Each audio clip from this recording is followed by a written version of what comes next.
नमस्कार दोस्तों, स्वागत है फिर से एक बार हमारे इस YouTube चैनल पे। और इस वीडियो में हम लोग डिस्कस करने के लिए जा रहे हैं गोडाउन वायरिंग के ऊपर में। अगर किसी गोडाउन में हमें वायरिंग करना हो तो उसमें किस तरह से वायरिंग किया जाता है, तो सबसे पहले हम लोग इसके सर्किट डायग्राम के बारे में देखेंगे और उसके बाद इसका कनेक्शन करके देखेंगे कि किस तरह से इसका कनेक्शन किया जाता है। तो आइए दोस्तों शुरुआत करते हैं। इससे पहले हम लोग इसका कनेक्शन करें। चलिए पहले अपने कंप्यूटर स्क्रीन पे इसका सर्किट डायग्राम देखते हैं कि किस तरह से इसका कनेक्शन होता है। तो आइए दोस्तों चलते हैं अपने कंप्यूटर स्क्रीन पे। तो इसके लिए हम लोग 4 बल्ब का इस्तेमाल कर रहे हैं। ये पहला बल्ब, ये एक दूसरा बल्ब, ये तीसरा और ये चौथा। और इसके लिए एक 1 वे स्विच का इस्तेमाल कर रहे हैं और 4 2 वे स्विच का इस्तेमाल कर रहे हैं। 1 वे स्विच में 2 टर्मिनल होते हैं और 2 वे स्विच में 3 टर्मिनल होते हैं। बीच वाला कॉमन होता है, एक ऊपर की तरफ होता है, दूसरा नीचे की तरफ होता है, बीच वाला कॉमन होता है। और इसको कनेक्शन करने के लिए हम लोग यहाँ से एक लाइन ले रहे हैं और एक न्यूट्रल ले रहे हैं। लाइन से फेस वायर हम लोग क्या करेंगे, लाइन से फेस वायर हम लोग 1 वे के इनकमिंग टर्मिनल में कनेक्ट करेंगे और आउटगोइंग से हम लोग ले जा करके 2 वे स्विच के कॉमन पॉइंट को कनेक्शन करेंगे। ये आउटगोइंग से हम लोग ले जाकर के 2 वे स्विच के कॉमन पॉइंट को कनेक्शन करेंगे। फिर यहाँ से एक बल्ब को कनेक्शन देंगे, ऊपर वाले पॉइंट से बल्ब को कनेक्शन देंगे। ये ऊपर वाले से हमने बल्ब को कनेक्शन दे दिए और नीचे वाले से फिर आगे की तरफ हम लोग सर्किट ले जाएंगे। नीचे वाले टर्मिनल से एक फेस वायर ले जा करके अगले 2 वे स्विच के कॉमन पॉइंट को कनेक्ट करेंगे। ये देखिए इस तरह से अगले 2 वे स्विच के कॉमन पॉइंट को हमने कनेक्ट किया।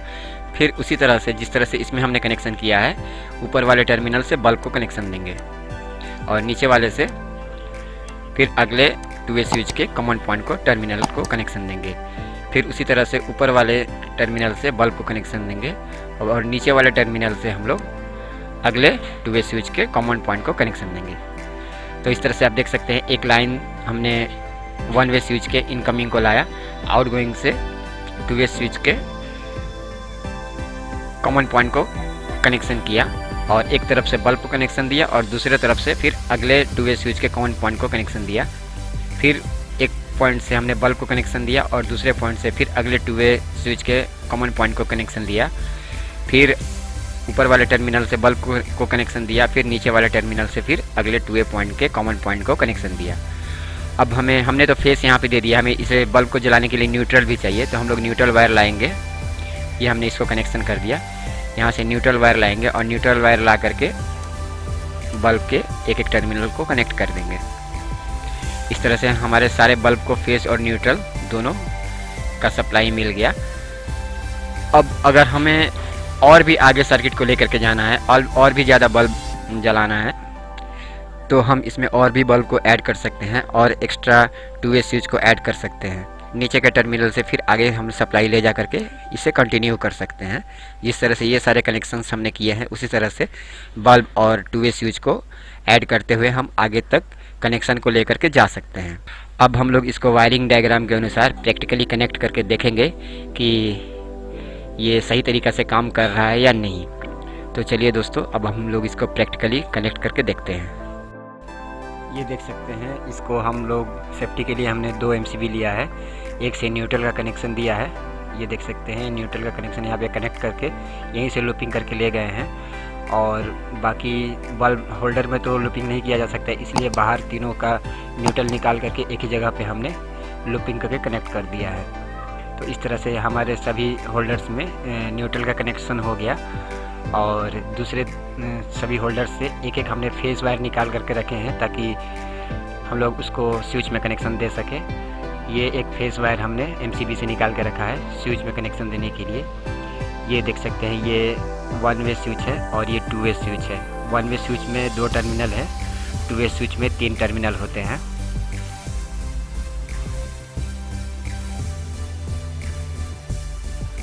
अभी हम इसका कनेक्शन करने के लिए जा रहे हैं। वीडियो ज़्यादा लंबा ना हो इसके लिए हम जल्दी जल्दी इसका कनेक्शन कर रहे हैं। पूरा कनेक्शन हो जाने के बाद इसका हम कनेक्शन आपको डीपली समझा देंगे किस तरह से किया गया है।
दोस्तों ये हो गया हम लोग का गोडाउन वायरिंग का कनेक्शन।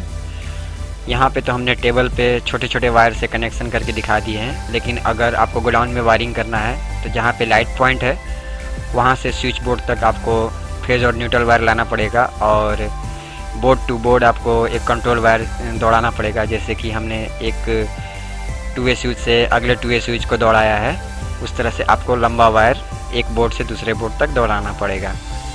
अभी हम लोग इसका कनेक्शन देखते हैं। ये देखिए फेस वायर आया है 1वे स्विच के इनकमिंग में। ये इनकमिंग से जा रहा है 2वे स्विच के कॉमन टर्मिनल को, और ऊपर वाले से बल्ब को जा रहा है। नीचे वाले से अगले 2वे स्विच के कॉमन टर्मिनल को जा रहा है, और ऊपर वाले से बल्ब को जा रहा है। फिर नीचे वाले से अगले 2वे स्विच के टर्मिनल को जा रहा है, और ऊपर वाले से फिर बल्ब को जा रहा है, और नीचे वाले से फिर अगले 2वे टर्मिनल को जा रहा है, ऊपर वाले से बल्ब को जा रहा है। और अगर हमें आगे और कनेक्शन को बढ़ाना है तो एक्स्ट्रा बल्ब और एक्स्ट्रा स्विच का ज़रूरत पड़ेगा। फ़िलहाल हम लोग इसे ऑन करते हैं, ऑन करके देखते हैं। मान करके चलिए हम लोग किसी गोडाउन में इंटर कर रहे हैं, और इंटर करने के बाद हम लोग स्विच को ऑन करेंगे। ये देखिए पहला स्विच को हमने ऑन किया तो ये बल्ब जल उठा। अब आगे बढ़ के दूसरा बोर्ड में स्विच को ऑन करेंगे तो पिछला बल्ब बंद हो गया, अगला बल्ब जल गया। फिर आगे बढ़ कर के दूसरा स्विच ऑन करेंगे तो पिछला बल्ब बुझ गया और अगला बल्ब जल गया। इसी तरह से हम लोग आगे बढ़ते जाएंगे और बल्ब जो है पिछला बंद होता जाएगा और अगला ग्लो करता जाएगा, और लास्ट में स्विच बंद करने से बल्ब बंद हो जाएगा। फिर वापस आने वक्त हम ऑन करेंगे तो लाइट जल जाएगा, और आगे का बल्ब जलता जाएगा और पीछे का बल्ब बंद होता जाएगा। इस तरह से हम लोग का ये गोडाउन वायरिंग होता है। ये देख सकते हैं आगे का बल्ब जल रहा है और पीछे का बंद होता जा रहा है। तो दोस्तों आशा करता हूँ कि ये वीडियो आप लोगों को पसंद आया होगा। अगर पसंद आया है तो एक लाइक कीजिए, और जो नए हैं चैनल को सब्सक्राइब कर लीजिए, ताकि हम लोग इस प्रकार के वीडियोस बनाते रहते हैं और आप लोगों के सामने लाते रहते हैं। तो मिलते हैं दोस्तों फिर किसी अगले वीडियो में, तब तक के लिए नमस्कार।